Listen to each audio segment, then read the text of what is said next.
Olá, amigos, tudo bem? Como tem passado? Então, vamos à nossa segunda aula, né? Espero que vocês já tenham ido à missa. Se não foi ainda, então tem aí o dia inteiro para você se preparar. Saiba que o católico não pode faltar à missa. Isso é um preceito, então nós temos que estar todo domingo, temos a obrigação de ir à missa. É um pecado grave e necessita ser confessado se você falta à missa. Então a coisa é séria. Então isso lhe proíbe, né, lhe afasta da mesa da comunhão. O católico que falta à missa, principalmente por desleixo, ou porque não quis, ou por preguiça, ou outra coisa qualquer, tem que se confessar desse pecado, né? Se você, por exemplo, estiver viajando, ou sei lá, alguma coisa que realmente impediu a sua presença na Santa Missa, isso pode ser considerado, né? Mas se você não foi porque tinha um aniversário ou um jogo de bola ou coisa assim, então você precisa se preocupar. Vamos à nossa segunda aula. Hoje nós vamos falar da criação do homem e da introdução do pecado no nosso mundo, não é? Então vamos iniciar invocando o Espírito Santo e que a gente consiga aí conduzir esse pequeno estudo no dia de hoje. Em nome do Pai, do Filho e do Espírito Santo. Amém. Então, pessoal, na aula passada a gente falou um pouco da criação, né? E hoje nós vamos ver a criação do homem. Então eu peguei aqui mais ou menos de onde nós paramos, né? Então vamos lá. Então nós vemos o seguinte: corpore et anima unus, a unidade de um corpo e alma, né? A unidade de corpo e alma. A pessoa humana criada à imagem de Deus é um ser ao mesmo tempo corporal e espiritual. A narrativa bíblica exprime essa realidade numa linguagem simbólica quando afirma que Deus formou o homem com o pó da terra, insuflou-lhe pelas narinas um sopro de vida e o homem tornou-se um ser vivo, né? Então a gente viu isso aí na última aula. É importante a gente conectar uma aula com a outra. Então a gente viu que o homem foi criado corpo e alma. Deus quando criou o homem, né, ele juntou essas duas naturezas, a natureza física e a natureza espiritual. É importante nós lembrarmos disso, porque no futuro a gente deve falar de gnosticismo. O gnosticismo, ele abomina essa interface material, né? Então, assim, tudo que é material é ruim, tudo que é material não presta, né? É alguma coisa voltada para o mal. E o bom é só o espiritual. Aqui você vê que Deus junta as duas coisas. E nós sabemos que tudo que Deus cria é bom. Então, se Deus cria e é bom, então a junção dessas duas coisas também é boa. Então a gente precisa lembrar desse aspecto. Também os nossos irmãos de orientação protestante, eles têm esse resquício, né, gnóstico, onde tudo que é material não é bom, não presta. Eles não aceitam essa comunicação dos entes, ou essa comunicação material que Deus faz com o seu povo. Eles não aceitam isso. Se você observar, eles não aceitam, por exemplo, Deus, Jesus Cristo, segunda pessoa da Santíssima Trindade, homem, né, em corpo. Eles só aceitam Jesus e Espírito, né? Jesus no corpo não, Jesus só no Espírito. E aí vem a refutação, vem aí a questão de não aceitar a santidade da Virgem Maria, né? Muitas vezes a palavra alma designa nas Sagradas Escrituras a vida humana, ou a pessoa humana a pessoa humana no seu todo, mas designa também o que há de mais íntimo no homem e de maior valor na sua pessoa, aquilo que particularmente faz dele a imagem de Deus. A alma significa o princípio espiritual do homem. Então, quando eu falo que eu tocou na minha alma, tocou na minha essência, né? A essência do homem é a alma. O corpo do homem participa na dignidade da imagem de Deus. É corpo humano precisamente por ser animado pela alma espiritual. E a pessoa humana, na sua totalidade, é que se designa, é destinada a tornar-se corpo místico de Cristo. Então, e a pessoa humana, na sua totalidade, é que é designada a tornar-se o corpo místico de Cristo, templo do Espírito Santo. Então, Deus, quando pegou lá a matéria, o barro, formou o homem, insuflou o Espírito nisso, ele fez essa junção de corpo e alma. Jesus Cristo quis isso. Jesus Cristo quis tornar-se também corpo e alma. Ele quis ter um corpo. E isso aí a gente vai ver depois que é o motivo da revolta dos anjos. Já aqui no artigo 369, nós temos a igualdade e a diferença querida por Deus.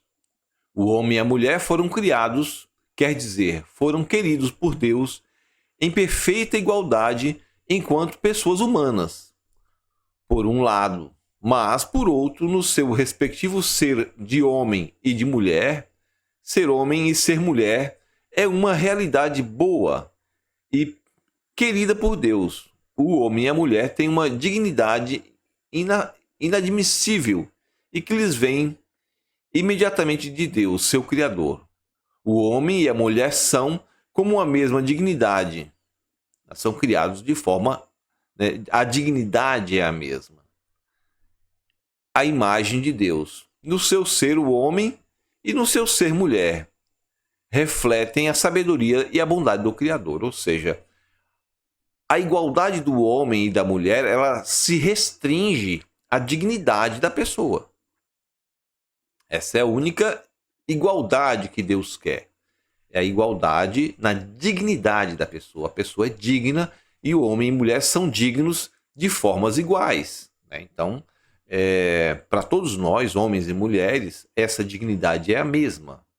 Porém, Deus não é de modo algum a imagem do homem. Não é nem homem e nem mulher. Deus é puro espírito, no qual não há lugar para a diferença de sexos.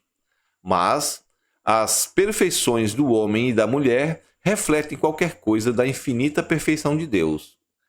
As de uma mãe e as de um pai e esposo. Um para o outro. A unidade a dois. Criados juntamente, o homem e a mulher são, na vontade de Deus, um para o outro. A palavra de Deus nolo dá a entender em diversos passos do texto sagrado. Não convém que o homem esteja só. Vou fazer-lhe uma ajudante que se pareça com ele. Então, homem e mulher, eles têm dignidades iguais, porém, têm missões diferentes. Você vê que a mulher é feita como ajudante do homem. A mulher é feita como ajudante do homem e o homem é colocado para cuidar de toda a criação e cuidar da mulher.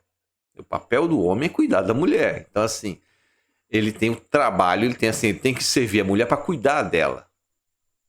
E os dois vão ser um só. Nenhum dos animais pode ser este par do homem. A mulher que Deus molda da costela tirada do homem e que apresenta ao homem provoca da parte deste a exclamação admirativa de amor e comunhão. É osso do meu osso e carne da minha carne. O homem descobre a mulher como seu outro eu, da mesma humanidade.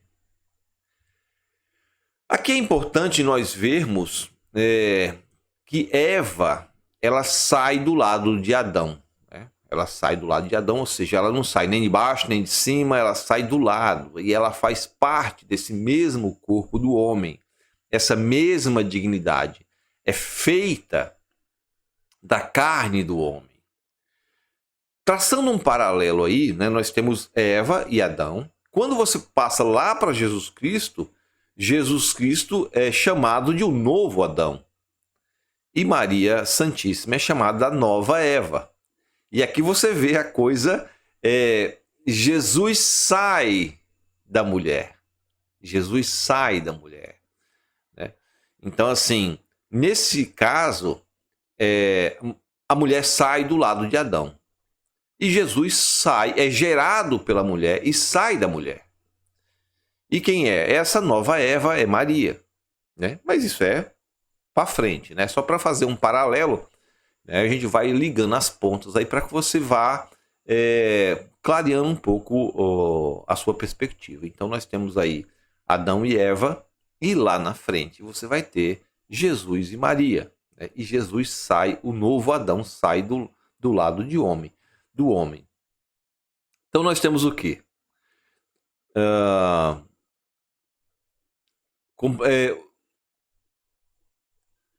O outro andando, vamos ver como está aqui. O homem e a mulher feitos um para o outro. O homem e a mulher são feitos um para o outro. Não é que Deus tenha feito meias, feito a meias e incompletos. Criou-os para uma comunhão de pessoas, em que cada um pode ser ajuda do outro, né, para o outro. Uma vez que são ao mesmo tempo iguais enquanto pessoas, ossos dos meus ossos. Então, mulher e homem são do mesmo corpo, eles são um parte do outro. Complementares enquanto masculino e feminino. Complementares, um complementa o outro. Então, as diferenças entre homem e mulher, um complementa o outro. Né? Quem é casado sabe disso, e quem é solteiro quer procurar essa outra parte que lhe completa. Né, uma visão de mundo, um aspecto diferente, uma percepção diferente, uma leitura de mundo diferente. Homens e mulheres têm isso. Né? No matrimônio, Deus une-os de modo que, formando uma só carne, né, uma só carne, homem e mulher são formados uma só carne, possam transmitir a vida humana. Crescei, multiplicai-vos, enchei e dominai a terra, transmitindo a seus descendentes a vida humana, o homem e a mulher, como esposos e pais, cooperam de modo único na obra do Criador. Então nós temos uma missão, né? Nós temos uma missão que é encher o mundo, na realidade, encher o céu de almas. A nossa missão aqui é nos casarmos, termos muitos filhos e encher o céu. Né? Essa é a missão do homem e da mulher primeira. A nossa missão primeira é termos filhos e entregá-los a Deus. Eu não posso chegar lá a Deus de mãos vazias. Né? Porque está difícil, porque a inflação, esse mundo terrível. O homem está aqui para sofrer. Mas a nossa missão, a sua missão, a minha missão é encher essa terra de pessoas tementes a Deus. Segundo o desígnio de Deus, o homem e a mulher são vocacionados para dominarem a terra como administradores de Deus. Esta soberania não deve ser uma dominação arbitrária e destruidora. A imagem do Criador que ama tudo que existe, o homem e a mulher são chamados a participar na providência divina em relação às outras criaturas. Daí a sua responsabilidade para com o mundo de Deus. O mundo que Deus nos confiou. Então, assim, aqui tem uma coisa muito importante. Muito importante. Nós somos responsáveis pelas outras criaturas. Nós, homens e mulheres, somos responsáveis pelas outras criaturas. Criaturas, ou seja, o homem está no topo. Né? O homem está no topo da criação. Você tem a criação aqui, todas coisas criadas. E o homem vai estar no topo de toda a criação. Como responsável. Nós somos responsáveis pela criação. Então, assim, tem toda uma polêmica aí falando da Mãe Terra. A Mãe Terra não é mãe nossa. A Mãe Terra, ela é irmã nossa. Nós somos os responsáveis por essa Mãe Terra. É a mãe de letra minúscula, tá? Porque a nossa mãe é uma mãe com letra maiúscula, que é a mãe de nosso Senhor Jesus Cristo, que foi dada a nós no Calvário. Então essa é a nossa mãe. A outra mãe não, a mãe de letra minúscula, essa Mãe Terra, é uma mãe que é mãe assim, das coisas aí, árvores, plantas, rios, mas é nossa irmãzinha menor que a gente tem que cuidar. Segundo o desígnio de Deus, o homem e a mulher são vocacionados para dominarem a terra. Né? Já li isso aqui. Então nós vamos para frente. O homem no paraíso. O primeiro homem não foi só criado bom, como também foi constituído num estado de amizade com o seu Criador e de harmonia consigo mesmo e com a criação que o rodeava. Amizade e harmonia tais que só serão ultrapassadas pela glória da nova criação em Cristo. Então, primeiro o homem foi criado bom. Tudo que Deus cria é bom. Toda a criação é bom. Você vê lá no Gênesis. E Deus criou isso e viu que era bom. E Deus criou aquilo e viu que era bom. E Deus criou não sei o que lá e viu que era bom. E no sexto dia, e Deus criou o homem.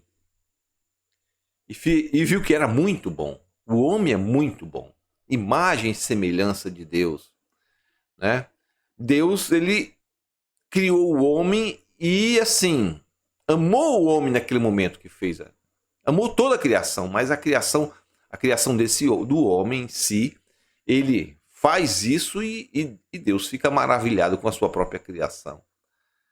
Né? A igreja, interpretando de modo autêntico o simbolismo da linguagem bíblica à luz do Novo Testamento e da tradição, ensina que os nossos primeiros pais, Adão e Eva, foram constituídos num estado de santidade e de justiça originais. Olha aqui, ó. Estado de santidade e justiça originais. Essa graça da santidade original era uma participação na vida divina. Ou seja, o homem, ele foi convidado a participar, né? A participar dessa vida divina com Deus. Né? Nós fomos convidados a participar disso. Né? Dessa criação, nós fomos, vocês vão participar da glória de Deus. Então nós fomos criados santos. O homem e a mulher foram criados santos. E você tinha uma justiça original. Uma justiça original. Né? Então não havia um mundo era um mundo sem pecado. Então nós temos o que aqui? Essa graça, essa vida na presença de Deus, né?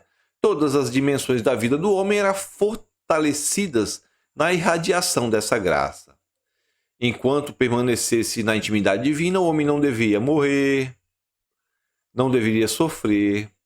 A harmonia interior da pessoa humana, a harmonia entre o homem e a mulher, enfim, a harmonia entre o primeiro casal e toda a criação constituía o estado dito justiça original. Então nós tínhamos uma situação privilegiada, uma comunhão com Deus, nós tínhamos uma amizade com Deus e vivíamos numa justiça original, né? Uma felicidade completa, onde nós não tínhamos sofrimento, nós não tivemos morte, nós não tivemos nada dessas coisas que nós conhecemos hoje. O domínio do mundo, que Deus tinha concedido ao homem desde o princípio, realizava-se antes de mais no próprio homem como domínio de si. O homem era integrado e ordenado em todo o seu ser, que livre da tríplice concupiscência. Isso aqui é interessante. Porque livre da tríplice concupiscência que sujeita os prazeres dos sentidos, as ambições dos bens terrenos e a afirmação de si contra os imperativos da razão. Aqui vai dar uma parte muito interessante. Muito interessante. Se você se segurar aí, você vai ver essa coisa se abrir na sua frente. Aqui ele fala da tríplice concupiscência. Opa! Tríplice concupiscência. O que são essa tríplice concupiscência? É a concupiscência da carne, é a concupiscência dos olhos e a concupiscência, né, da vida, né, a soberba da vida. A gente vai ver isso com mais cuidado, né, agora quando entrar o pecado no mundo. Então, assim, as três concupiscências, elas são a raiz de todo o mal. E a gente vai ver isso com mais detalhe, tá bom? Se segura aí. Então nós temos sinal da familiaridade com Deus é fato de que Deus o coloca no jardim. Ali vive a fim de cultivar e guardar. O trabalho não é castigo, mas colaboração do homem e da mulher com Deus no aperfeiçoamento da criação visível. E agora a gente vai aqui para a parte onde a gente se ferra. Aqui vem para a parte onde a gente vai começar a se dar mal. Então, assim, lembrem, por favor, lembrem aqui, ó. Vou anotar de vermelho. Vou apagar primeiro. Anota aí no seu catecismo. Isso aqui vai ser importante para nós. Lembre-se dessa livre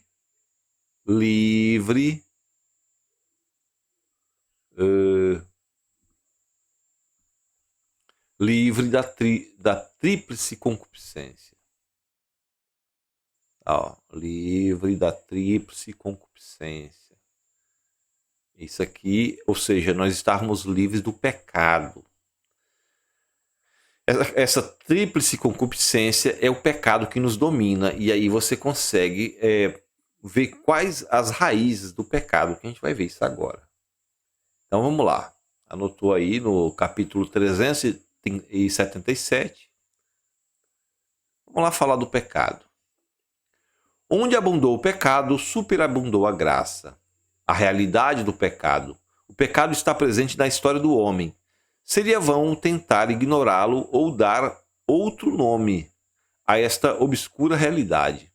Para tentar compreender o que é o pecado, temos primeiro de reconhecer o laço profundo que une o homem a Deus, porque fora dessa relação,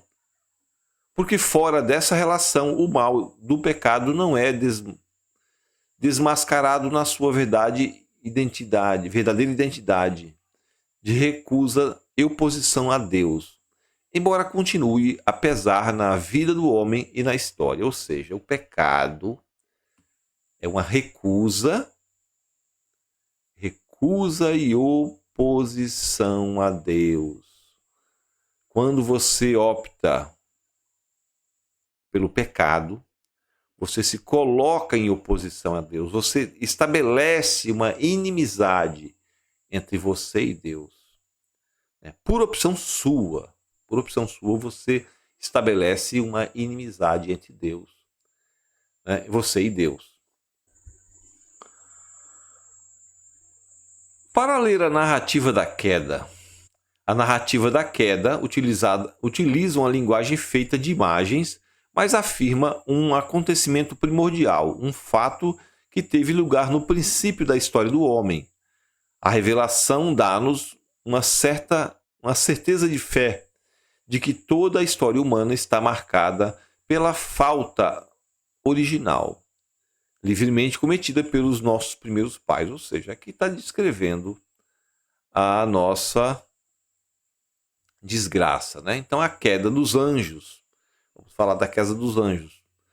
Por detrás da opção de desobediência dos primeiros pais, há uma voz sedutora oposta a Deus. Então, assim, aqui, né, quando você fala da queda dos anjos, o pecado que é a oposição a Deus, ele é uma invenção angélica. O pecado, quem inventa o pecado são os anjos. É uma invenção angélica. E esse pecado, como eu já falei antes, é uma oposição a Deus. Cadê aqui, ó? Por detrás dessa opção de desobediência dos nossos primeiros pais, há uma voz sedutora oposta a Deus. Então essa oposição a Deus, ela já existe depois que nós fomos criados, a qual, por inveja, os faz cair na morte. A Escritura e a tradição da Igreja veem neste ser um anjo decaído, chamado Satanás ou Diabo. Esse aqui, diabo quer dizer divisão. Então nós tivemos uma divisão no céu, né? Os anjos foram lançados fora do paraíso. Segundo o ensinamento da Igreja, foi ele o primeiro anjo bom. Foi ele primeiro um anjo bom. Então, quando Deus criou Satanás, como tudo que Deus cria bom. Deus criou esse anjo bom, né? Só que Deus cria todos esses seres, cria livre, como assim? Nós também fomos criados livres, né? Um anjo bom criado por Deus. De fato, o diabo e os outros demônios foram por Deus criados naturalmente bons, mas eles por si é que fizeram-se maus. Então, Deus criou todos os anjos bons, mas eles fizeram uma opção por essa oposição a Deus e se tornaram maus. A Escritura fala de um pecado desses anjos.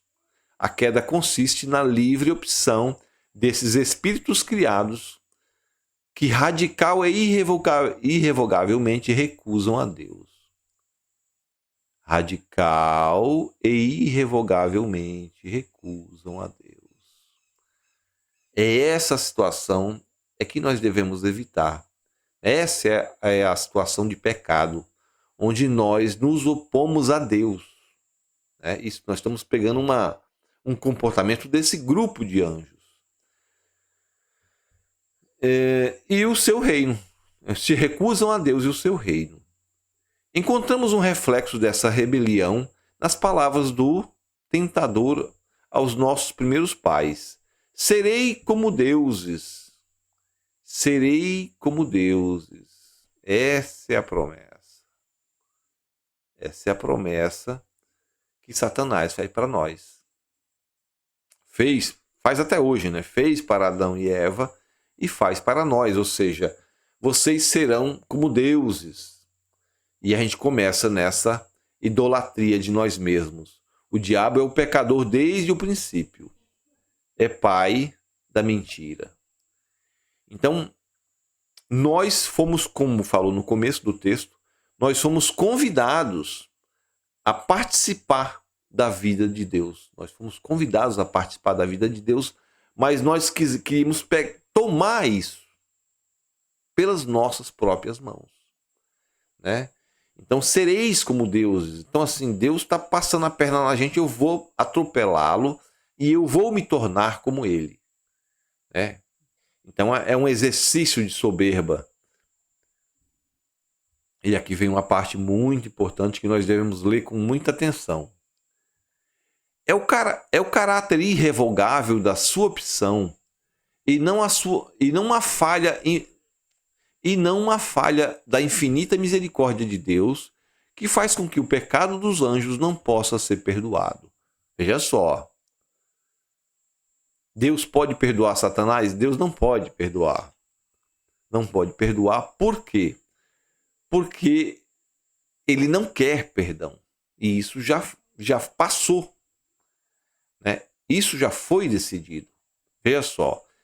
É o caráter irrevogável da sua opção e não há falha da infinita misericórdia de Deus que faz com que o pecado dos anjos não possa ser perdoado.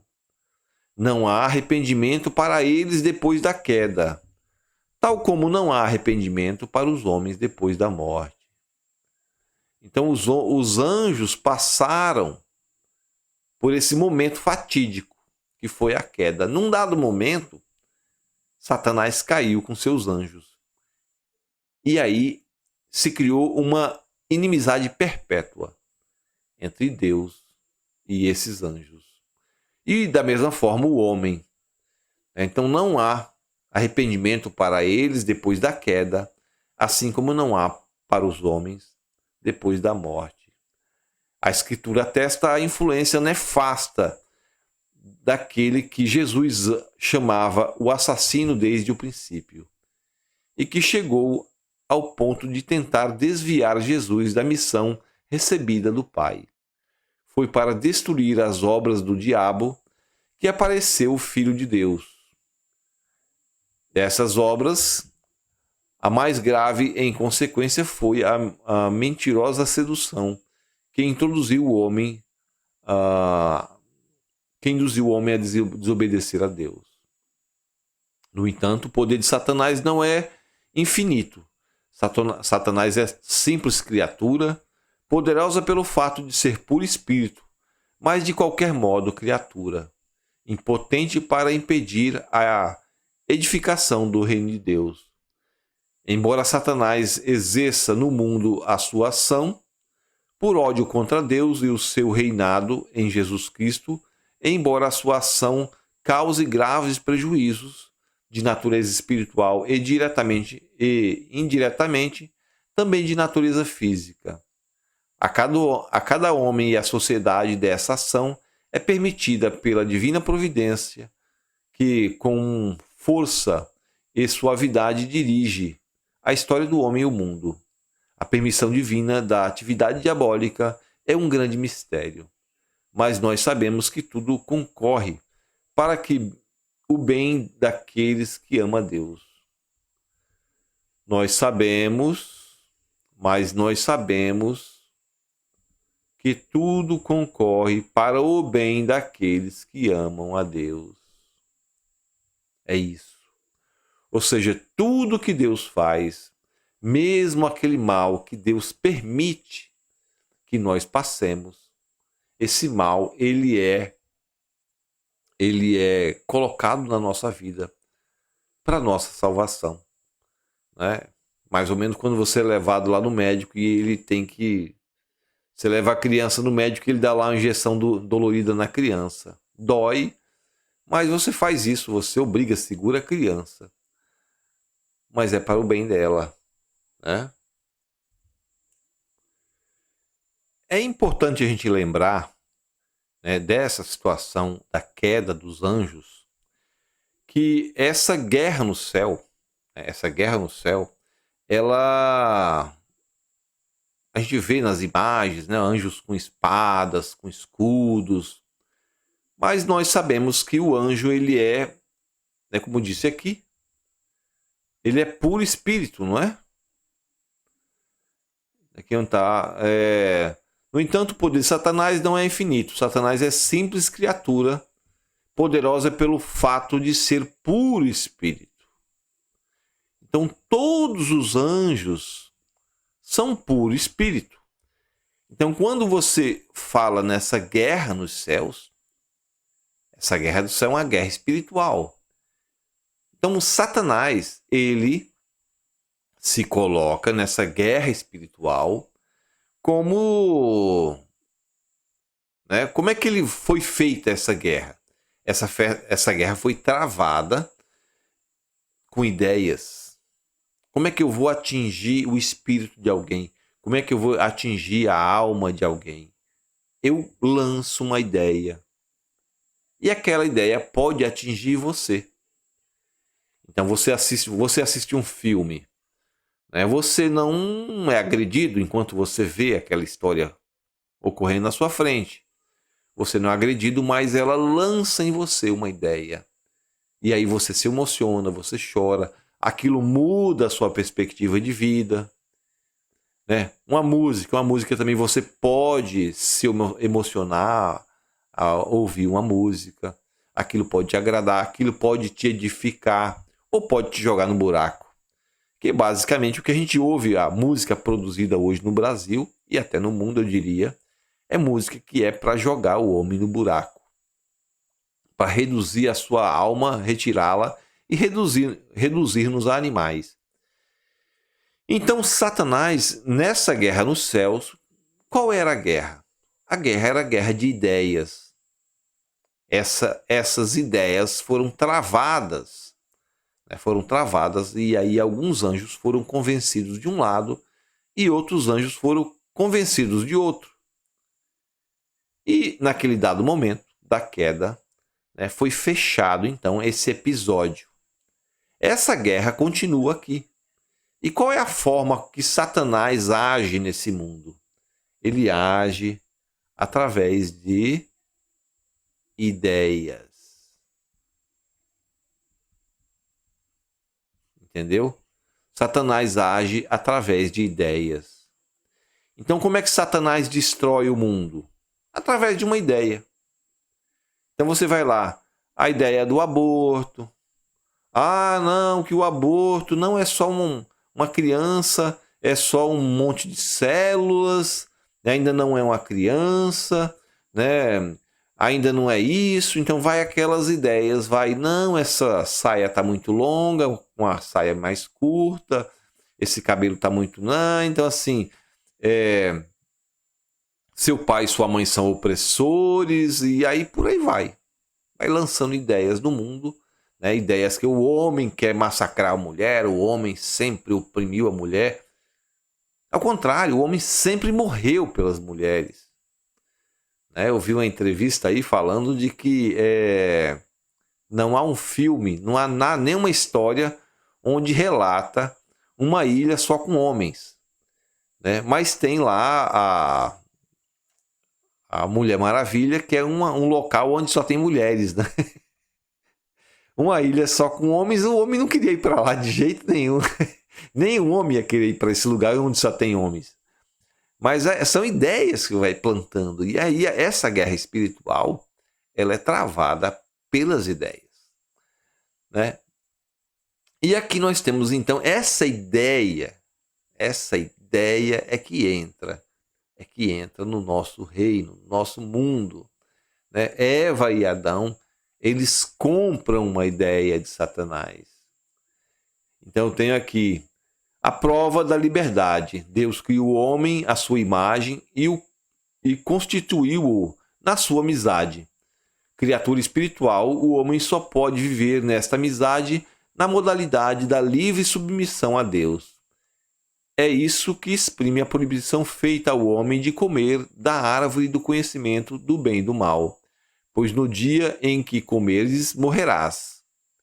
A árvore de conhecer o bem e o mal evoca simbolicamente o limite intransponível entre o homem, como criatura, deve livremente reconhecer e confiadamente rejeitar.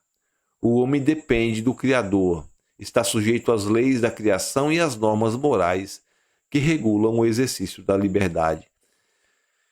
Então, aqui a gente vai deixar já para a próxima semana, né? Para o próximo domingo. Então, essa é a razão da nossa desgraça. Nós saímos da amizade com Deus porque nós compramos ideias. É aí que nós devemos trabalhar. É aí que Satanás entra na nossa vida, através das ideias. E foi essas ideias, essa ideia em específico, né, serão como deuses, sereis como deuses, que nós entramos e caímos no buraco, né? Na próxima semana eu vou fazer aqui, né, vamos ver a natureza do pecado, né, a natureza do pecado e as suas consequências, tá? A gente vai deixar um pouquinho o catecismo e eu já tenho uma coisa preparada para vocês falando daquelas 3 concupiscências, né, que eu citei no início da aula, tá bom? Então, uma boa semana. Como eu falei, não esqueçam de ir à missa e a gente se vê domingo. Em nome do Pai, do Filho e do Espírito Santo. Amém. Salve Maria e viva Cristo Rei.